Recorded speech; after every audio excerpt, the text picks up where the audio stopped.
Welcome everyone, and thank you for being here. My name is Felix Ferrandis, and I'm the Community Engagement Associate at the Resolution Project. It is my pleasure to introduce today's panel on the future of gender equality and how social entrepreneurs empower women globally. This discussion will be moderated and led by Teri Whitcraft. Teri has been a senior producer at ABC News for 23 years, recently retired to work as a freelancer on special projects. She developed and produced exclusive content for all of ABC News' top-rated broadcasts, such as Sawyer's Primetime Exclusive with Malala Yousafzai, Unbreakable, One Girl Changing the World, which was honored with the Front Page Award, the Christopher Award, and 4 Emmy nominations. Teri was also the coordinating producer for the global health series Bitter Change Save Lives, sponsored in part by the Bill and Melinda Gates Foundation. Teri's personal passion has been to shine a light on the individuals who are changing the world. Her work has been recognized with multiple Emmy and Senior Golden Eagle Awards, as well as by Amnesty International, the South Asian Journalism Association, and the NAACP. Teri is a proud member of the Resolution Advisory Board. She studied urban anthropology at University of Texas. Her lifelong dream has been to create a TV show about people who are making a difference. She reportedly already has the promo. In the next 30 minutes, you can change the channel or you can change the world. She is joined today by 4 of our Resolution Fellows, Jessica Espinoza, Lauren Mwale, Urvi Talaty, and Carlos Eduardo Vargas. Jessica is the Vice President of Private Equity and Venture Capital Investments at DEG and the chair of the 2X Challenge, a global initiative that has mobilized over $11 billion of gender-lensed investment since its launch at the G7 Summit in 2018. She has extensive experience originating, structuring, and executing debt, mezzanine, and equity deals in emerging and frontier markets with a strong focus on inclusive innovation. Jessica is also the founder of XOCO, an inclusive edtech venture, and a fellow of the Columbia eLab. She serves on the board of directors of the Alpha Mundi Foundation, the Mexican financial institution MEGA, and the advisory board of several private equity and VC funds. Jessica is also a PhD student at University of Siegen, researching the transformative potential of genderless investing. Lauren is a recent graduate of Edinburgh University. There, she studied mathematics as one of 10 MasterCard Foundation scholars. She is interested in youth leadership, intersectionality, and representation issues. She has held various leadership positions in organizations such as ISEC and Enactus, and carried out research for businesses and NGOs and the Scottish Parliament. Topics she has studied include the response of youth, civil society to COVID-19, female financial resilience, and employment support for BME women in Scotland. Lauren is the founder of Project Ignite Her, a digital social enterprise to support Black women in STEM. She is a member of the STEMet community, where she runs a space to discuss the experiences of Black women. Currently, Lauren is working on a book titled The Sherry Effect about Black women in STEM, to be published by New Degree Press later this year. Urvi recently graduated from Yale School of Environment with a master's in environmental management. She's interested in sustainability, development, and innovation, and works as the Environmental Innovation Fellow at Yale University. She's passionate about gender equality and tackling climate change, and believes she can change the world. Before coming to Yale, she has worked with various organizations, including the UN Environment. She has a bachelor's degree in chemical engineering and an MBA. With her venture, Mission Sanscar, she worked to lift the stigma surrounding women's menstrual health in India and advocate for sustainable periods. And finally, Carlos is a lawyer with government, public, and political management diploma. He's an MBA candidate, a social entrepreneur, an innovator, and a strategist. He's the co-founder and chair of 1001 Ideas. Through his work, he's become a global shaper of the Caracas Hub, a One Young World Venezuelan ambassador, as well as a talent of Unleash, the global innovation lab for the SDGs. In previous years, Carlos has served as the Secretary of Foreign Affairs of the Andres Bello Catholic University and as an advisor in the school's Human Rights Center. In addition, Carlos was a delegate of the 7th and 8th Summit of the Americas, the Permanent Council, and the General Assembly of the Organization of American States. With these introductions done, I will pass it over to you, Teri. Take it away. Thank you so much, Felix. And it is such an honor to be here to speak with these 4 resolution fellows who have become, they're so accomplished and they're doing so much around the world. But Lauren, Urvi, Carlos, and Jessica, we're so excited to have you here today. And I want to jump right in because our time is short. I want to ask each of you how your venture promotes gender equality and provides more opportunities for women in the specific country or countries you're working in. Jessica, you were in the first class of Resolution Fellows. How does XOCO help promote gender equality in Latin America, Asia, Africa, all the places you're working? Thank you, Teri. Very excited to be here today. So we launched XOCO actually last year, just as the pandemic hit the global south. And we're building on the work that we've been doing with our resolution venture Unidas since the first resolution cohort back in 2008. And the model that we have developed for XOCO builds on this experience, but really takes a digital innovation into account. And the background is that with the COVID-19 pandemic, as it hit developing countries, it has really been a disaster, especially for adolescent girls, pulling them out of school and pushing them into sexual exploitation. And so it quickly became evident for us that we needed to be much faster, bolder, and more innovative in our response. And so crucial for us is to really leverage the digital economy, which today looks very differently from when we got started with our first social venture back in 2008, and to also build on partnerships and take advantage of this big resolution network that we have today. And so we focus on adolescent girls across the global south who are in situations of sexual exploitation because of the pandemic and the economic crisis.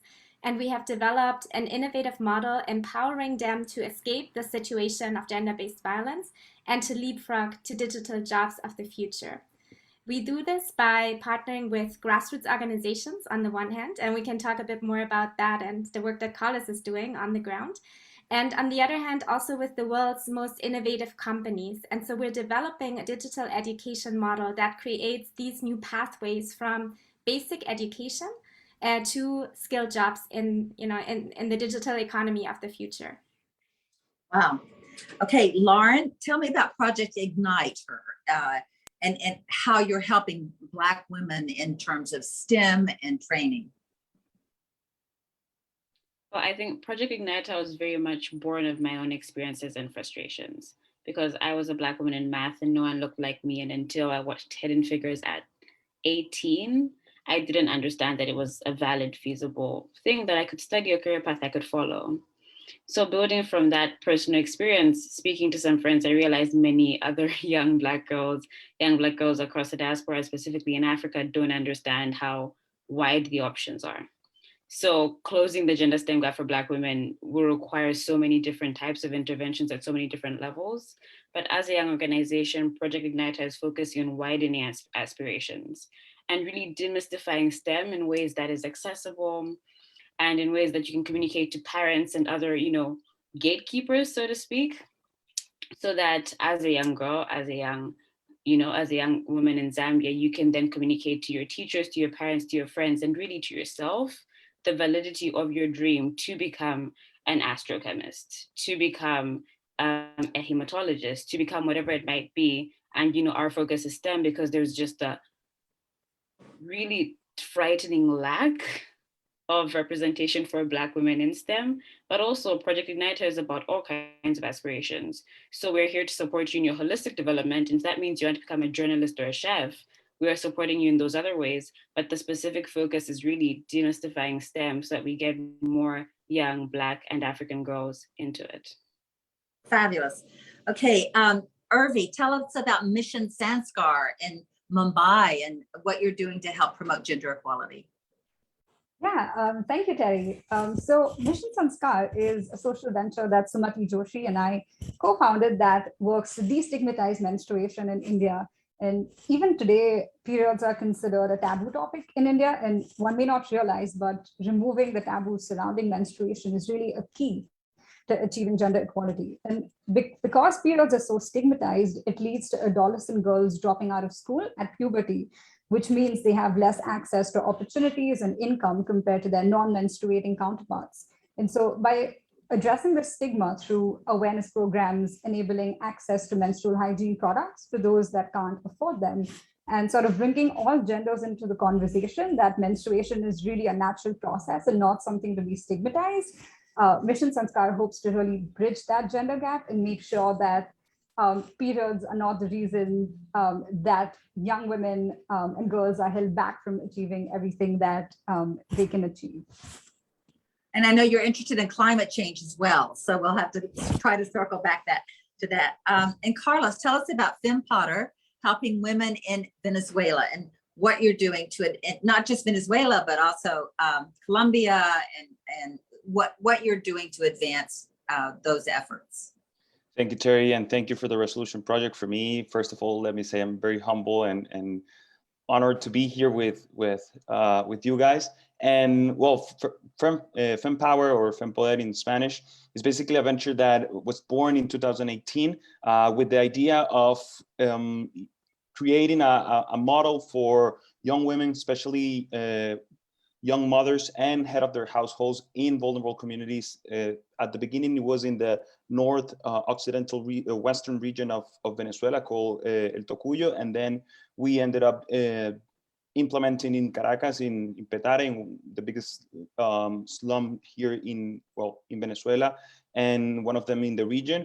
And basically, it was the idea was to create a model to have digital literacy, social entrepreneurship, and sexual and reproductive right for young women in Caracas. We developed that model from 2018 until just a little bit before the pandemic in 2019 and the beginning of 2020.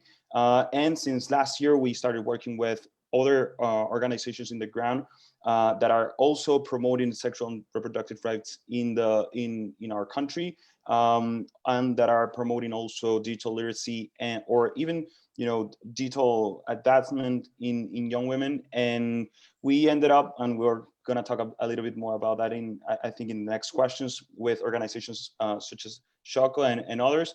And for us has been a really interesting way to see how to scale to promote gender equality, not only in Venezuela, but also in the region, as you mentioned before. So fabulous. Okay, let's move to a lightning round. And I think we should keep the same order that we just had, starting with Jessica, then Lauren, Urvi, Carlos. Name one woman who inspires you. This is a tricky question. I would say Valeria Polo, who is a member of our XOCO Youth Council. She's a young woman. She's, I think she's just 20 or 21, from our target community, so from Cucuta, the border city in Colombia, to Venezuela. And she's very important to Lauren's point. She's one of the few Black women who's visible, and really serves as a role model for the many adolescent girls that we want to empower.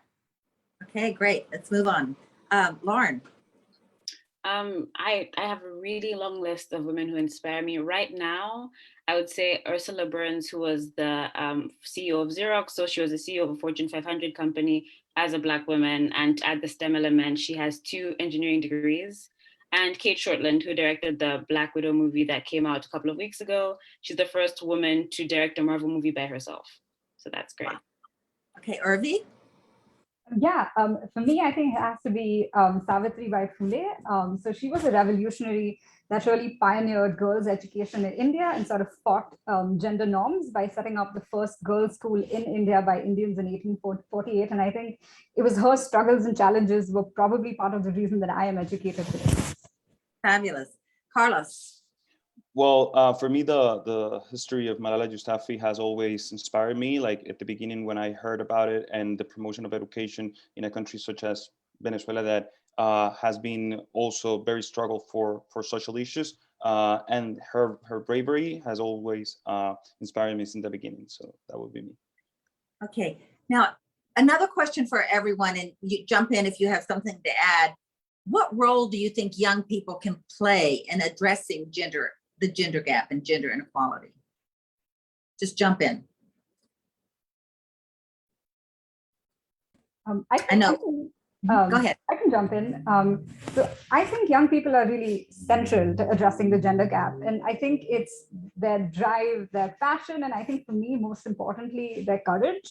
It's really inspiring. And I mentioned courage because they're really not afraid to ask questions, speak up, and really challenge the status quo.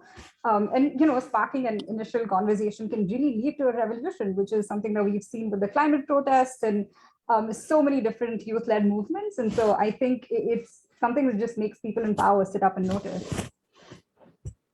Okay, any other thoughts on that? How young people I can agree make with Urvi. I think, so sorry for speaking of it. I agree with Urvi. I think young people have so much to offer in terms of activism and so much to teach the older generations.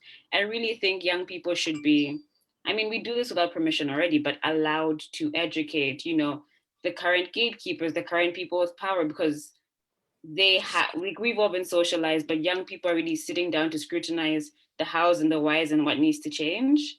And given all that we are learning, just being part of this new generation, that's just so much more open, even just in terms of gender. There isn't a binary gender really. And young people need to be given platforms to teach older generations and to teach other people so that we can all get this new context and openness. And what is one statistic about gender inequality that keeps you up at night? Again, just jump in. I have to take this one. So one statistic is over 11 million girls may not go back to school after the pandemic. And that for me really shows that for girls, it's not, just a temporary disruption of education, but it's actually often the end of their economic opportunities and their education altogether, because they are pulled, as mentioned, into situations of sexual exploitation or experiencing other forms of gender-based violence that have really long-term consequences. Any other single person have a statistic that really keeps you up at night? I read a stat from, I think it was a Pew Research Center that said that 2.9% of STEM graduates are Black women. And I just think about it every day, and I say it out loud every day, because that is a horrifyingly low number, given, I guess, the impact that STEM has on our future. Okay, we're going to move on. In one word, what is the most important issue people should focus on with regard to gender equality? One word. Justice. I would Just say go. acknowledgement. Intersectionality.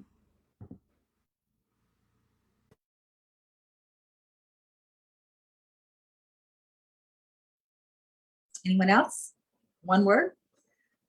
Okay, we're going to move on because of time. Aside from your own organization, what is your favorite organization working in the area? Let's go down from Jessica, then Lauren, Urvi, and Carlos. I have to say Carlos and Mission Ideas and Fempower there for me. They're really inspiring. I love what they do. Okay. I would say the STEMETS organization in the UK, they do so much to get more girls and women in coding and technology and all the science fields. For me, it's Menstrupedia. This is an organization that designs comics related to menstruation to really introduce young children to the idea and normalize the conversation surrounding periods. And I think that is just really important in destigmatization work. Well, I have to go right back to XOCO as well, and thank Jessica for that amazing comment. I also like a lot about Laboratoria in Chile, in Latin America, who works in digital promotion and gender equality in the region. So yeah. All right. This past year, the pandemic has highlighted the discrimination and barriers that women are still facing around the world. And I know many of you had a hard time. Everyone in the world had a hard time. I know, Lauren, you even studied the response of youth and civil society to COVID-19. But I'd like each of you to tell me the biggest challenge that you felt during the year and how you overcame it. Let's start, Jessica.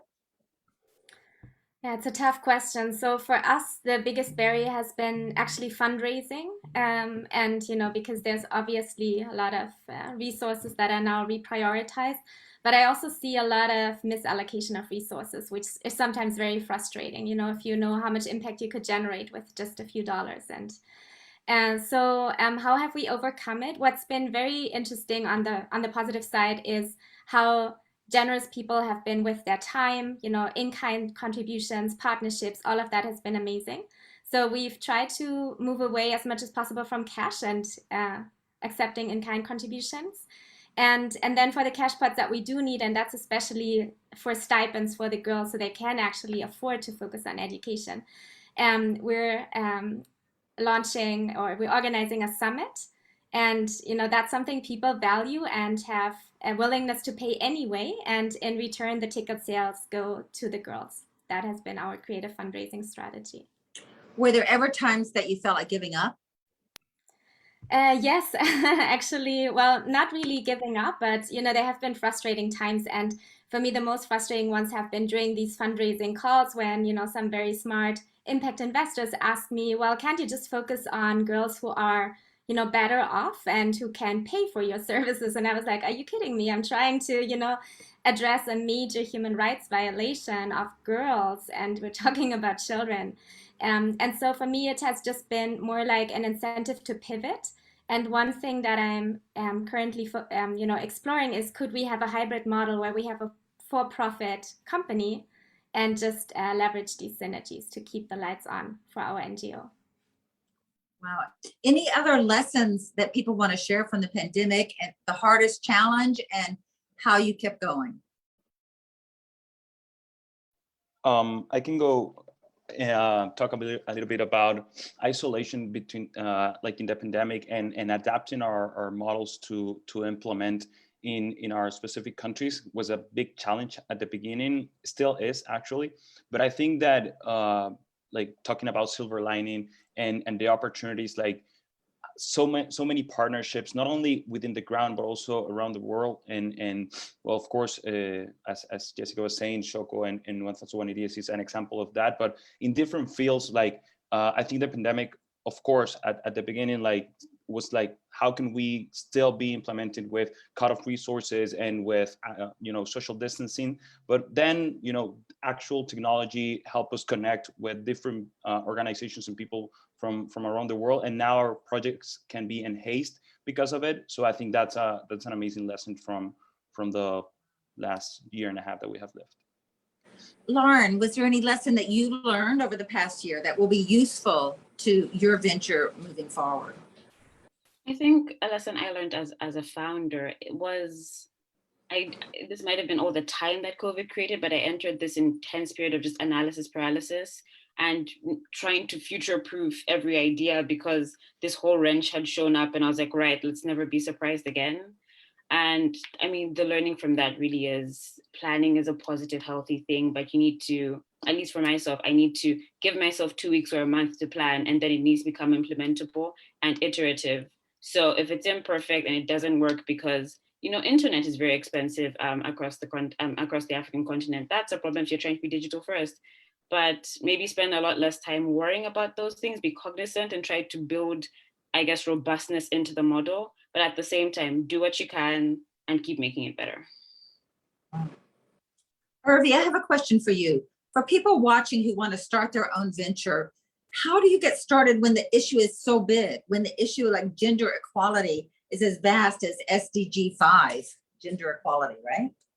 You're absolutely right. I mean, gender equality is such a vast issue with so many interconnections cutting across disciplines, geographies, and also really intertwined with other complex issues such as justice and climate change. And so I think for me, any innovation is born from need. So I would say examining your own life and the lives of people around you can give really great clues to sort of identifying a problem within this large issue and then understanding how to tackle it. So for example, for Mission Sanscar, I came from a position of privilege where my periods never really held me back from achieving what I wanted to do, but for so many young people around me, that really wasn't the case. So while I never directly faced discrimination, periods was still something that people never really talked about. And it was always this topic shrouded in secrecy, which really fuels the taboo and the stigma surrounding it. And so I think those daily interactions with other people and personal experiences can really lead to great ideas for meaningful ventures. And so my advice is pay attention, ask questions, talk to people, and then take action.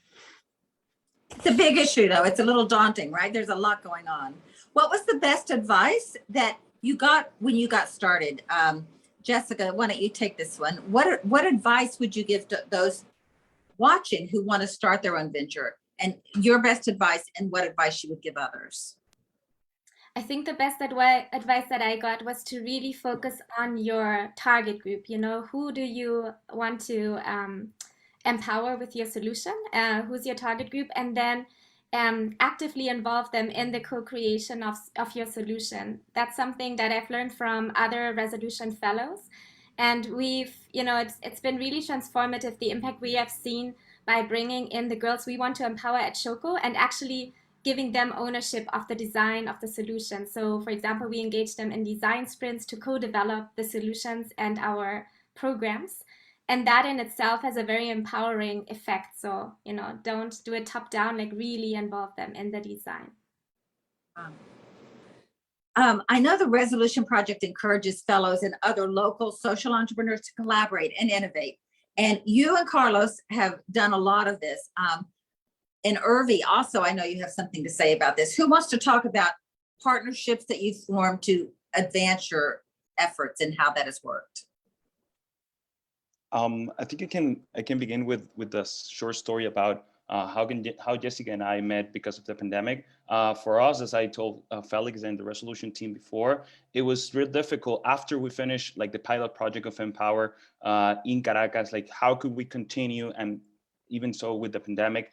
And after George Ciaris connected Jessica and I, for me, it was like so inspired to see what Jessica was doing from Germany for our local group or a target group, as Jessica was saying, that is right now here in the border between Venezuela and Colombia.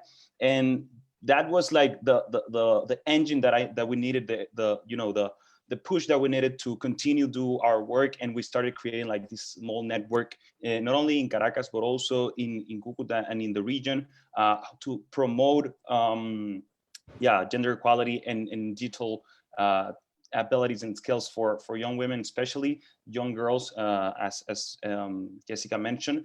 And the partnership between that was not only because of the project itself, but rather like the purpose that was behind and how could we help from our different skills or different experiences. And yeah, for me, it has been really inspiring, and I thank Jessica and the resolution team for that.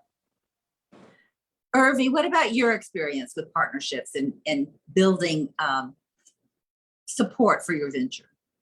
Yeah, absolutely. So I think partnerships and collaborations are central to the work that Mission Sanscar does.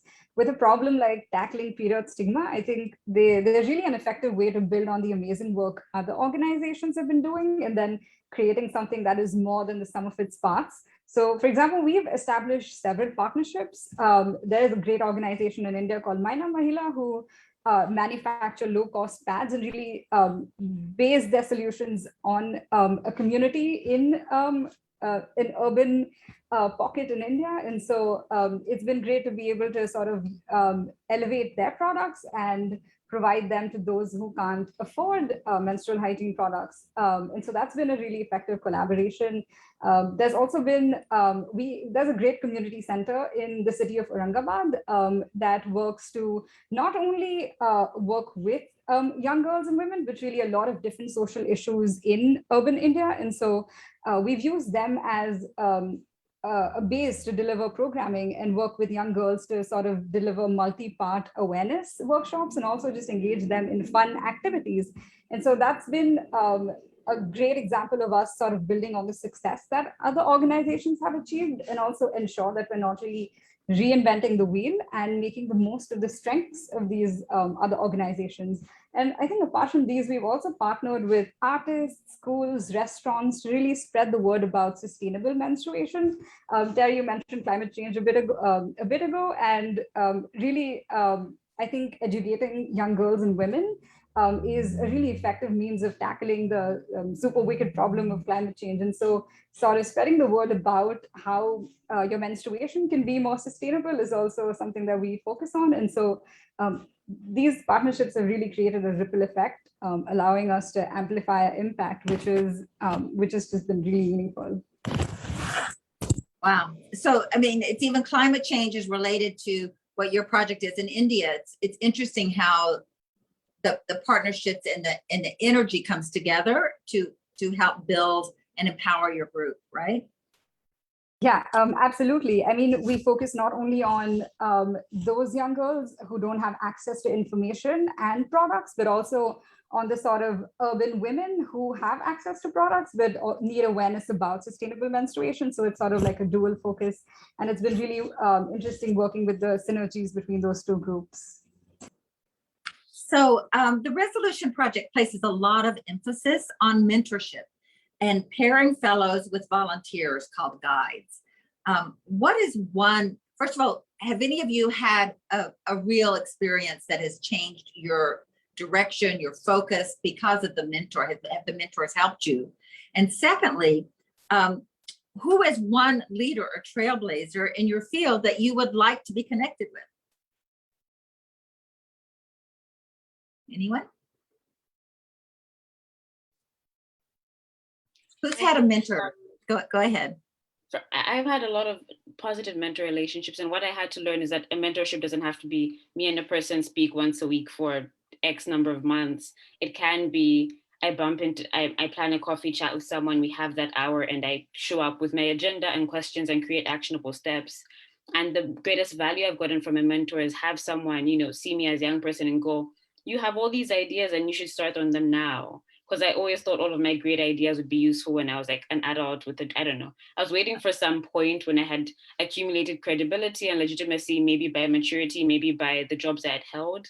And this one mentor who said, okay, well, start, was the person who totally changed my life and made it all seem like accessible and possible, still difficult, still challenging, but something to get started on versus waiting for. Is there one trailblazer person that you want to meet and want to be connected to you haven't met yet? I would love to meet Ursula Burns. I would love to meet her and speak to her and learn all I can. Who else wants to meet someone you haven't met, a trailblazer in your field that could help you? I really admire the work of the UN Youth Envoy. At this point, I saw her in an event. Actually, I think it was in when we got selected for the Resolution Project in the UN Youth Assembly. But it was just a conference. I would love to one day, hopefully, to sit and chat, to understand what she had been through and also the work that she's doing right now and promoting. And yeah, I would say that's a trailblazer I would love to meet. Jessica, who is your trailblazer you want to meet? My dear, you caught me. I'm still thinking. I'm sure there are many, but I haven't been able to think of somebody yet. But I've had incredible experiences with resolution mentors as well. So that has been great. How have they helped you? And a lot of things, sometimes it's just having somebody you can really trust and, have as a sparring partner and bounce ideas. And sometimes just, taking the time to really tell somebody about your challenges actually already helps you to come up with a solution. So there are so many things. And then obviously opening doors, making introductions, helping you see things from a different perspective.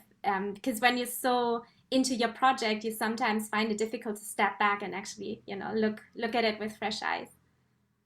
Urvi, is there one person you want to meet in your field that could help you? Yeah, I really admire the work that Tarana Burke has been doing, the founder of the Me Too movement. Her work has been so inspiring, especially because, centering the voices of people of color and addressing sexual violence, I think is really important. And I really admire her sort of theory of change in empowerment through empathy. I think when you're working in a space that has a lot of stigma attached to the issues, I think leading with empathy is really one of the most important things to to learn when working in this space. And so I think that I just really admire her work, and it was so interesting to get to meet her and learn from her. So Carlos, I want to ask you about, as the only man on this panel, you've worked on a wide range of projects, as many of you have, from 1001 Ideas to the Global Innovation Lab for SDGs. Why was gender inequality so important to you? And is there something that specifically inspired you to work in this field? Yes, well, first of all, as I said, for me, it's really humble to be here, and I think that like it all comes back to 2018. I'm sorry, 16, when I went to an event of Latin American inequalities that was in Mexico City, and we started seeing like the whole gender gap that was happening within the region, and I was getting involved with all the issues, like in terms of social development and specifically social innovation. And I think that for me, it was like a wake-up call. I had a conversation with a person that was there, that was working with the UN system, and we were starting to talk about like our responsibility as men on what it takes to gender equality. And it was like like a wake-up call to say like, oh, I haven't worked in this like at any point in my life. I think we can do something with 1001 Ideas, and we have what we already have been done in the past years. And since that has been an amazing journey that hasn't ended by all means, it's just getting started. And it is just, as I said on my keyword, like acknowledging that we have a responsibility as men also to promote gender equality. And, I don't think I have the answers or anything. I'm just, doing what I can with what I have. And again, just learning from amazing women such as this panel and yourself, Teri, that inspire my work and the work that we do in 1001 Ideas. So final question for everyone. What gives you hope? What is the one piece of hope that you can offer others who may be listening, may feel I can't make a difference, and this has been such a bad year and so hard, and there's no way that I individually can make a difference? What is the one piece of hope that you can give them, and what gives you hope when you're down? Lauren, do you have an answer for that one? I think I do. The change is happening much quicker than we think. Gives me a lot of hope. Like, the data can sometimes be really disappointing, and there is a serious pressing need for all of our organizations and all other social enterprises to exist in the world. But also, every day we have shifts everywhere. Every day menstruation is a lot less stigmatized. Every day more girls are aware of and empowered to attend school. Every day, all of these things change in different corners of the world. And, if you can impact one life and that one life impacts another, it really does start a chain reaction. So as much as it often feels hopeful and exhausting, know that even if someone hasn't reached out to you to say thank you, that you really are aiding and changing the world. That's beautiful. Who else wants to take that on? Urvi? Yeah, I think all of us working together gives me hope. I mean, leaders like Lauren, Jessica, Carlos, today give me hope, because we're working directly to address the problems that we've grown up seeing in our communities, and organizations like the Resolution Project that support such work give me hope. I think if there's one thing that I can offer today, believe in young leaders, support them by amplifying their work, donating to organizations like Resolution, volunteering your time as a Resolution guide. I think it all matters and really adds up. And that is something that gives me hope. That's wonderful. Jessica, have you? What gives you hope? Add to that what Urvi and Lauren just mentioned, because if we see these big statistics like millions and millions of girls and all of these gender gaps that will still take 267 days, and every year the gender gaps just the pace gets slower, and we know that it will still take so many centuries to actually arrive at equality. Sometimes that makes us frustrated and look to the big organizations, and then there's this pressure like, okay, let's just adopt a top-down approach, but I think shifting more capital and investments into youth and youth-led movements on the ground, that is the most powerful solution, because that creates these kind of ripple effects that Lauren just described, and that can really change the game on the ground. And do you have a specific goal for the coming year, or something that you want to elevate, that you want to achieve, something that you can say, by the end of the year, if I can get this done, I will have done a great job? So our priority is to launch our pilots, so cohorts of adolescent girls that go through the Digital Education Accelerator program in Latin America, so together with Carlos, focusing on Venezuelan refugee girls, but also a cohort in Africa and one in Asia. And this will really help us to, kind of prove concept so that our innovative model is working. And initially, we will make sure that we really focus on the depth of impact, so just on these 3 cohorts. But if we get it right, we can then offer that model to other grassroots organizations everywhere in the world, and they can replicate it and tailor to their local context. Wow, that's very impressive. Who else wants to take that? Who else has as a goal to achieve by the end of next year that you'll go, yes, I did it, or at least I did something important?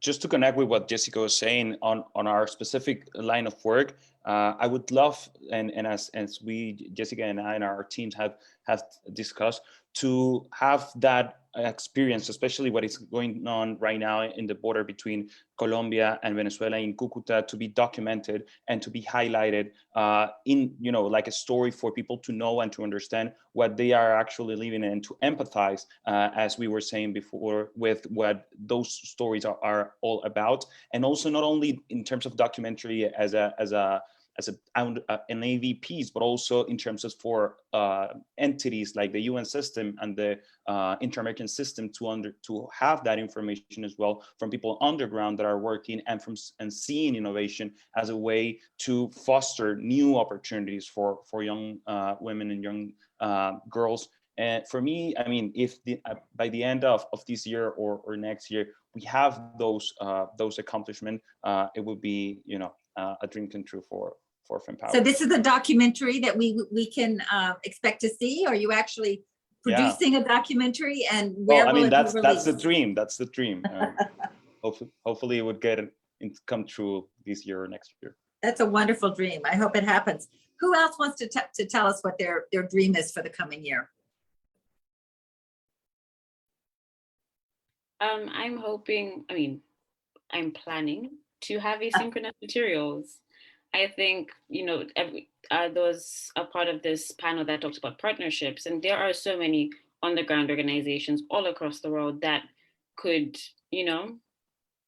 use tools that we create, given our specific priorities, that would also serve their beneficiaries, even though they might be in a, semi-different space. But I'm saying, I want to get more girls in STEM education. They're doing something completely differently, but being able to give them toolkits and packs that they can then implement with their beneficiaries, so that it's maybe less so like a partnership, but more so like, we create these content packs and these tools that can be used by anyone who wants to, widen the aspirations of young women in their context and environment. So you're creating a curriculum that you can seed other organizations with? Yes. Sort of. That sounds wonderful. Who didn't, anyone else wants to jump in, because we're approaching the last minute of our program, and would love to hear anything that you'd like to add, who didn't get to say what they wanted to say.